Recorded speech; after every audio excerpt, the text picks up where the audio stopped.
कालरात्रि की पूजा नवरात्रि के 7वें दिन की जाती है। माँ कालरात्रि शत्रुओं का नाश करने वाली होती है। माँ कालरात्रि को गुड़ से निमित्त भोग लगाना चाहिए।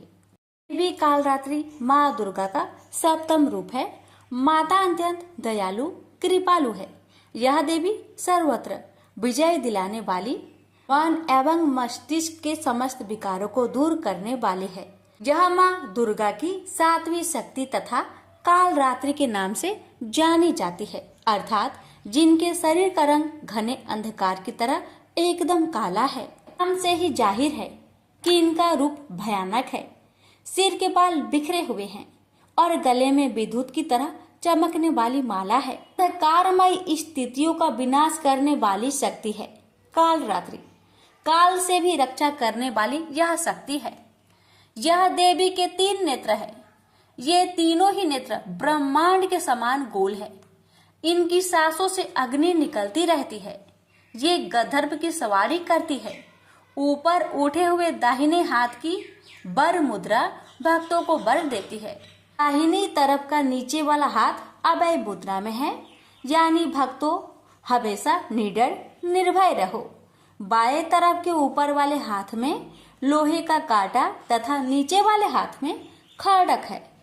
इनका रूप भले ही भयंकर हो, लेकिन ये सदैव फल देने वाली माँ है, इसलिए ये सुकंभरी कहलाई, अर्थात इनसे भक्तों को किसी भी प्रकार से भयभीत या आतंकित होने की कतई आवश्यकता नहीं। उनके साक्षात्कार से भक्त पुण्य का भागी बनता है। कालरात्रि की उपासना करने से ब्रह्मांड की सारी सिद्धियों के दरवाजे खुलने लगते हैं और तमाम असुरी शक्तियां उनके नाम के उच्चारण से ही भयभीत होकर दूर भागने लगती है। इसलिए दानव, दैत्य, राक्षस और भूत प्रेत उनके स्मरण से ही भाग जाते हैं। ये ग्रह बाधाओं को भी दूर करती है और अग्नि, जल, जंतु, शत्रु और रात्रि भय दूर हो जाते हैं। इनकी कृपा से भक्त हर तरह के भय से मुक्त हो जाता है। प्रेम से बोलिए कालरात्रि माता की जय। आप श्रवण करें आरती। कालरात्रि जय जय महाकाली, काल के मुंह से बचाने वाली, दुष्ट संहारनी नाम तुम्हारा, महाचंडी तेरा अवतारा, पृथ्वी और आकाश पर सारा, महाकाली है तेरा पसारा, खंडा खपर रखने वाली, दुष्टों का लहू चखने वाली, कलकत्ता स्थान तुम्हारा, सब जगह देखूं तेरा नजारा, सभी देवता सब नर नारी, गावे स्तुति सभी तुम्हारी, रक्त दंता और अन्नपूर्णा, कृपा करे तो कोई भी दुख ना कोई चिंता रहे ना बीमारी, ना कोई गम ना संकट भारी, उस पर कभी कष्ट न आवे, महाकाली माँ जिसे बचावे, तू भी भक्त प्रेम से कहा, कालरात्रि माँ तेरी जय। प्रेम से बोलिए कालरात्रि माता की जय। एक गांव में एक शिकारी परिवार रहा करते थे। धर्मकेतु और उसकी पत्नी निधा, उनकी 5 बेटी थी। एक भी बेटा नहीं था जो वंश को आगे बढ़ाए, इसलिए धर्मकेतु दूसरी शादी करना चाहता था। निधा बहुत चिंतित और उदास रहती थी।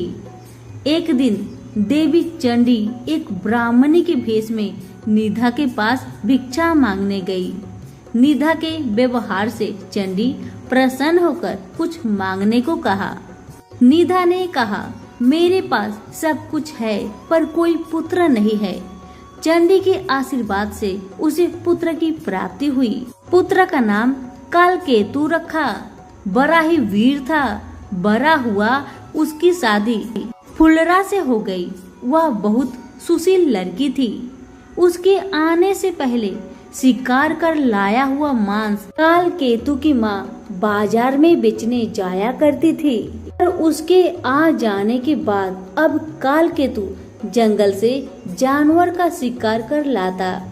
फुलरा उनके मांस, छाल, दांत आदि को बाजार में बेचा करती थी।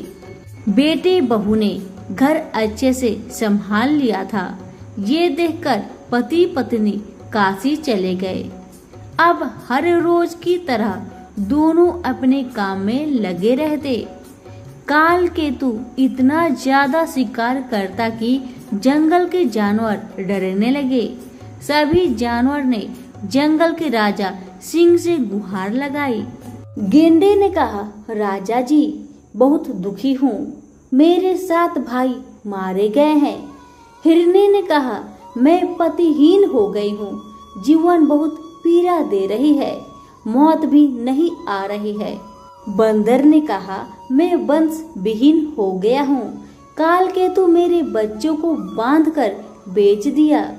इसी तरह सभी जानवरों ने अपने अपने पीड़ा को राजा के सामने रखा। उन्होंने कहा, हम लोग आपके राज्य से कहीं और चले जाएंगे। सिंह राजा ने कहा, आप लोग नहीं डरे, मैं स्वयं काल केतु से लड़कर आप लोगों की रक्षा करूंगा। सिंह और काल केतु में युद्ध हुआ। सिंह भाग गया और काल केतु जीत गया। सभी जानवर अब देवी चंडी के पास पहुँचे और उनसे विनती किए, माँ हमें काल केतु के हाथों से बचा लीजिए, वह सभी जानवर का शिकार कर रहा है, उससे छिपने का कोई जगह शेष नहीं बचा, हम कहाँ जाए माँ, हम क्या करें।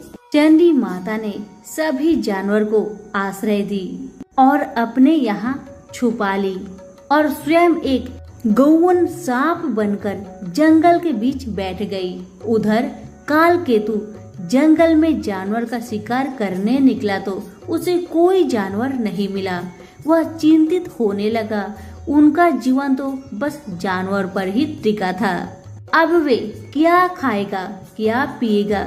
जंगल में उसे स्वर्ण गोधिका दिख गई।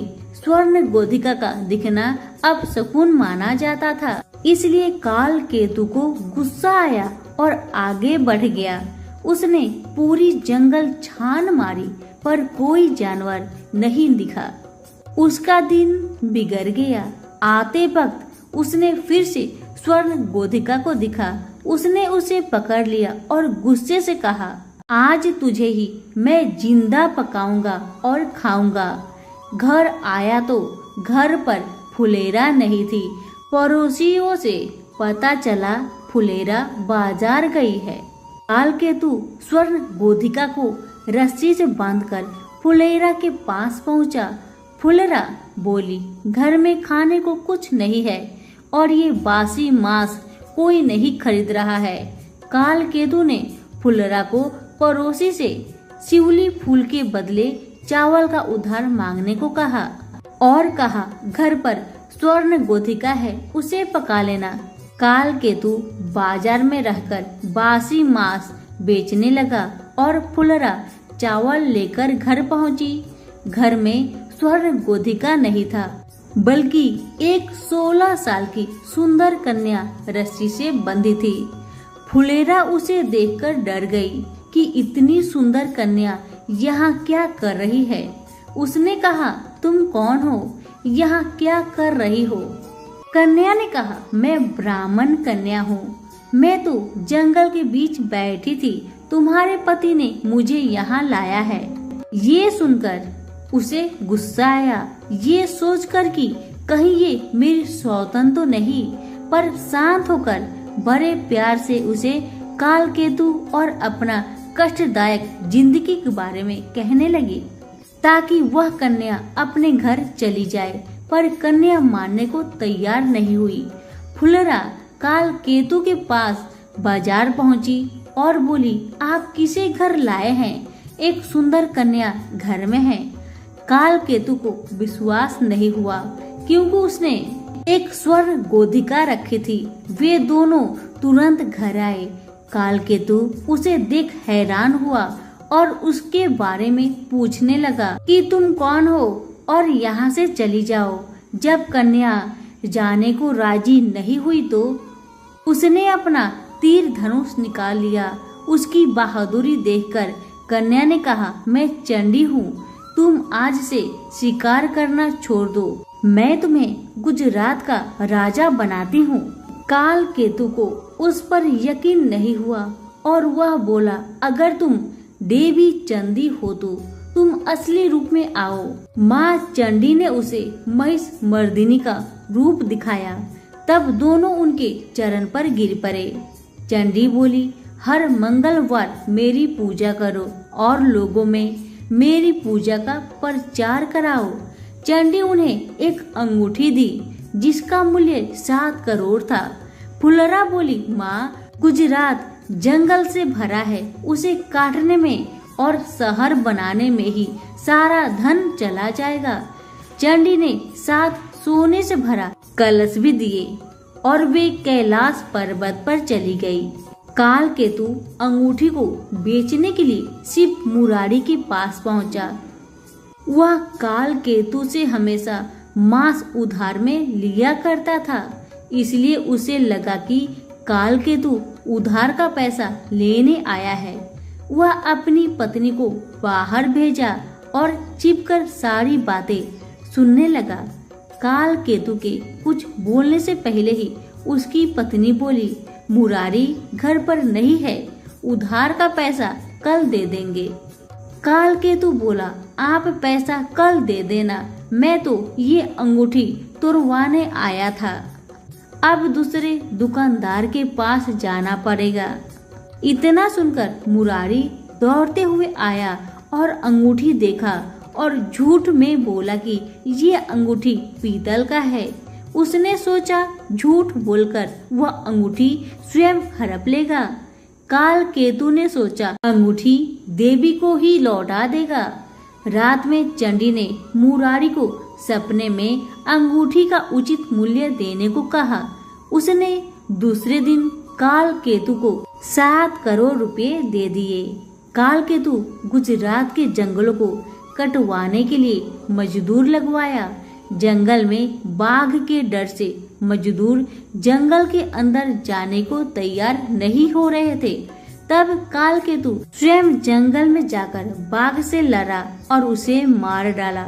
जंगल काटकर गुजरात शहर बसाया गया, पर गुजरात राज्य में कोई प्रजा न थी।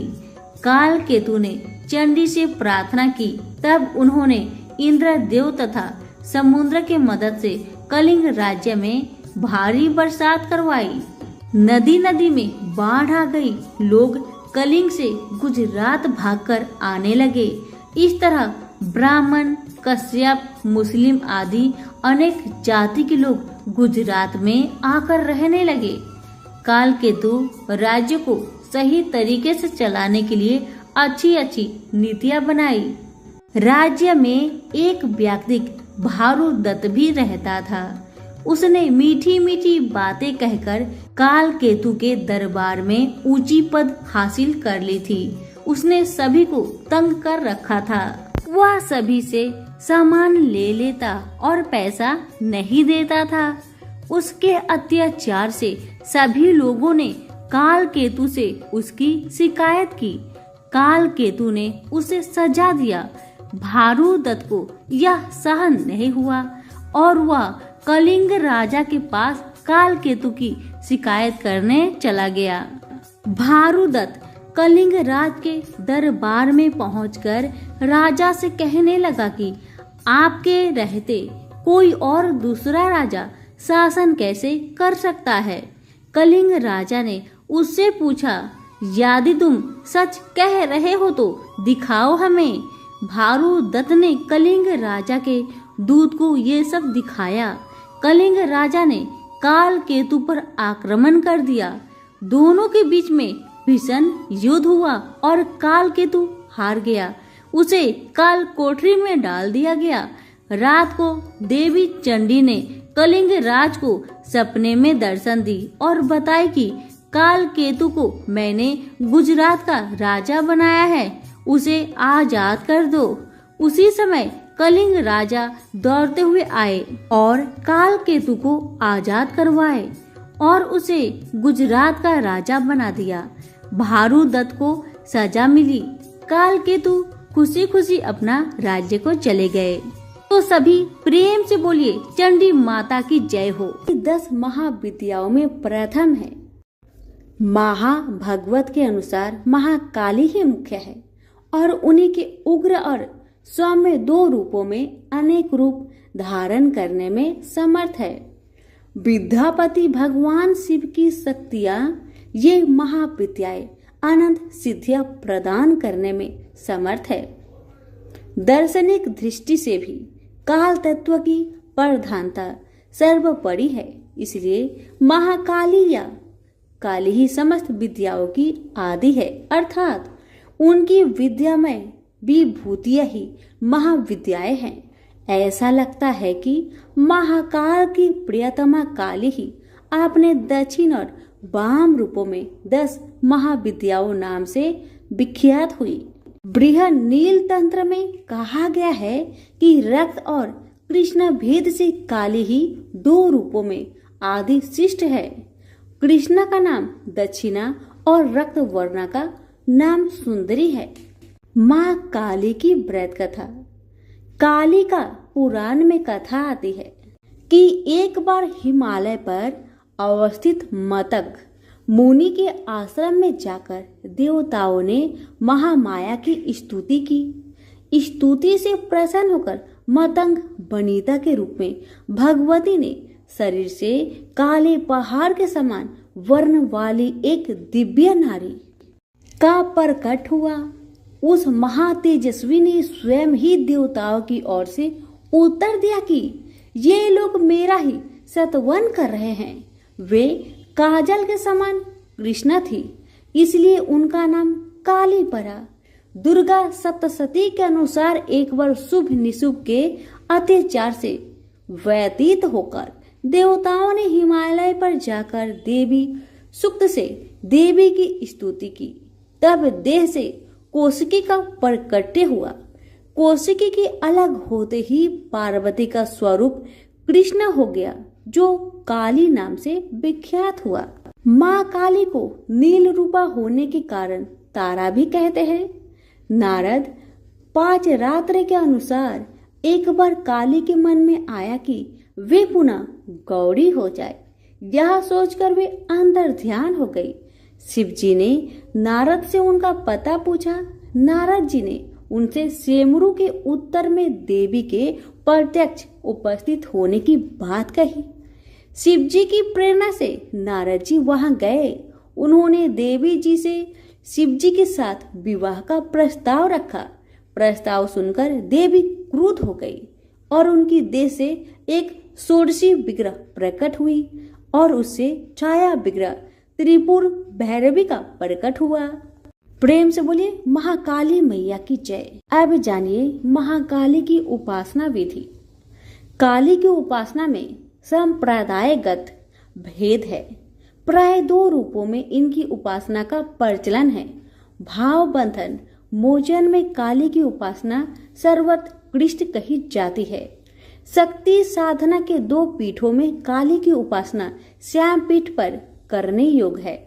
भक्ति मार्ग में तो किसी भी रूप में उन महामाया की उपासना फल प्रदा है, पर सिद्धि के लिए उनकी उपासना वीर भाव से की जाती है।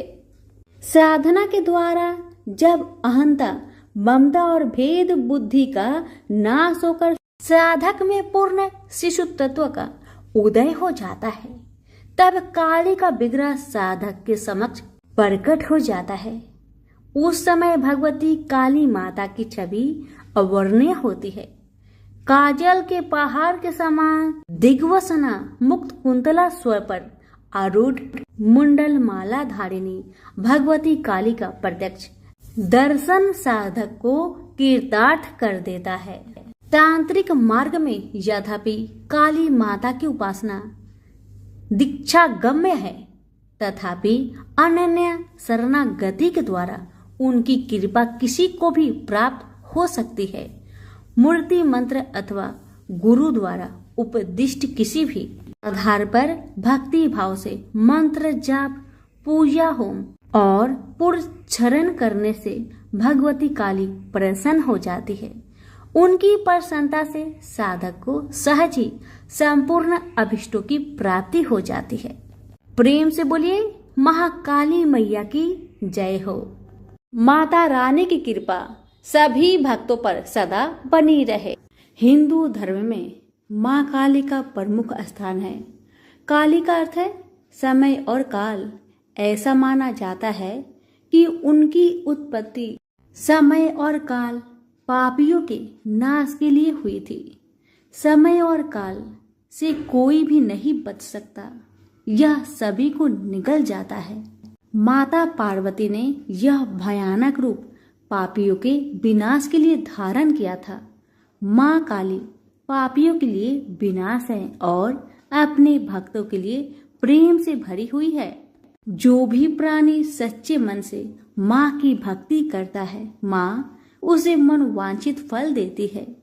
माँ काली की कथा। एक समय दारुक नाम के पापी असुर ने ब्रह्मा जी को परेशान करने लगा। वह उन पर अत्याचार करने लगा। धार्मिक अनुष्ठान यज्ञ बंद करवा दिए गए और स्वर्गलोक को चला गया।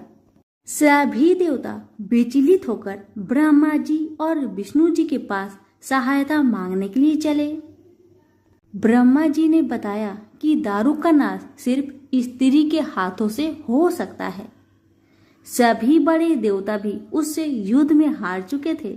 अंत में यह निश्चय किया गया कि दारुक का वध भगवान शिव की पत्नी माता पार्वती करेगी। भगवान शिव ने अपना तीसरा नेत्र खोलकर भयानक और प्रचंड महाकाली को जन्म दिया। उनका शरीर काले रंग का था और माँ काली के माथे पर तीसरा नेत्र और चंद्र रेखा भी, उनके हाथों में त्रिशूल और कई प्रकार के अस्त्र शस्त्र थे। महाकाली के प्रचंड रूप को देखकर सभी देवता थर थर कांपने लगे और वहां से भागने लगे।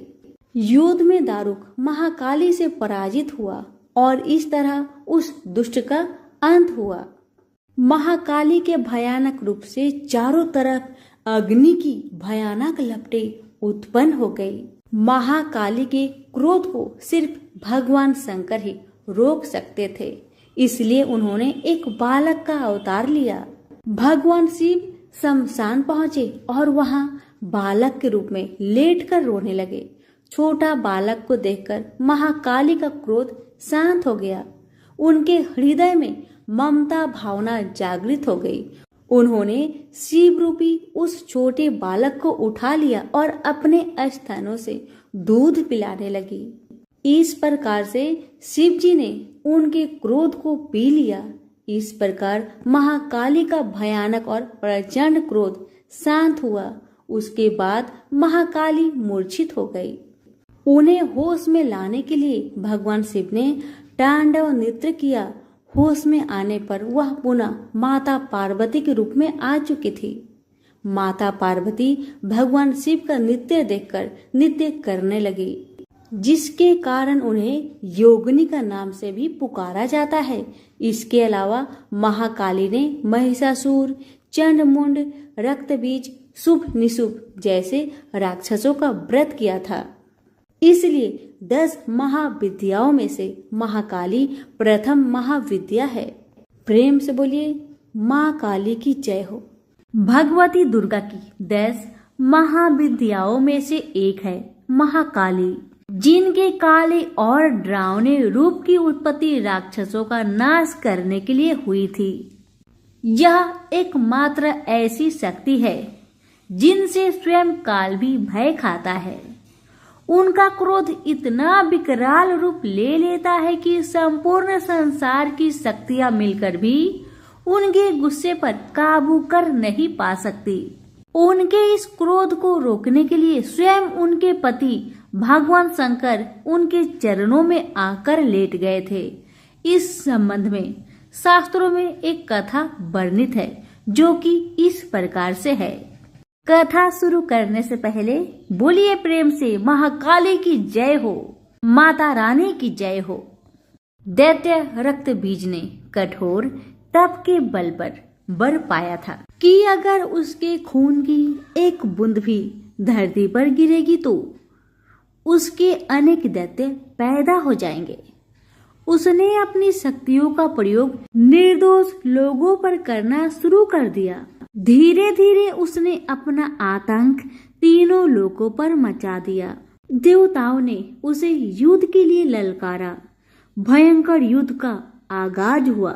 देवता अपनी पूरी शक्ति लगाकर रक्त बीज का नाश करने को तत्पर थे, मगर जैसे ही उसके शरीर की एक भी बूंद खून धरती पर गिरती, उस एक बूंद से अनेक रक्त बीज पैदा हो जाते। सभी देवता मिलकर महाकाली के शरण में गए। माँ काली असल में सुंदरी रूप भगवती दुर्गा का काला और डरावना रूप है, जिनकी उत्पत्ति राक्षसों को मारने के लिए हुई थी। महाकाली ने देवताओं की रक्षा के लिए विकराल रूप धारण कर युद्ध भूमि में प्रवेश किया। माँ काली की प्रतिमा देखे तो देखा जा सकता है कि वह विकराल माँ है, जिसके हाथ में खप्पर है, लहू टपकता है तो गले में खोपड़िया की माला है, मगर माँ की आंखें और हृदय से अपने भक्तों के लिए प्रेम की गंगा बहती है। महाकाली ने राक्षसों का वध करना आरंभ किया, लेकिन रक्त बीज के खून की एक बूंद भी धरती पर गिरती तो उससे अनेक दानवों का जन्म हो जाता, जिससे युद्ध भूमि में दैत्य की संख्या बढ़ने लगती। तब माँ ने अपनी जिह्वा का विस्तार किया। दानवों का एक बूंद खून धरती पर गिरने की बजाय उनकी जिह्वा पर गिरने लगा। वह लाशों के ढेर लगाती गई और उनका खून पीने लगी। इस तरह महाकाली ने रक्त बीज का वध किया, लेकिन तब तक महाकाली का गुस्सा इतना विकराल रूप ले चुका था कि उनको शांत करना जरूरी था, मगर कोई उनके समीप जाने से भी डर रहा था। सभी देवता भगवान शिव के पास गए और महाकाली को शांत करने के लिए प्रार्थना करने लगे। भगवान शिव ने उन्हें बहुत प्रकार से शांत करने की कोशिश करी। जब सभी प्रयास विफल हो गए तो वह उनके मार्ग में लेट गए। जब उनके चरण भगवान शिव पर पड़े तो वह एकदम से ठिठक गई। उनका क्रोध शांत हो गया। आदि शक्ति माँ दुर्गा के विविध रूपों का वर्णन मार्कंडेय पुराण में वर्णित है।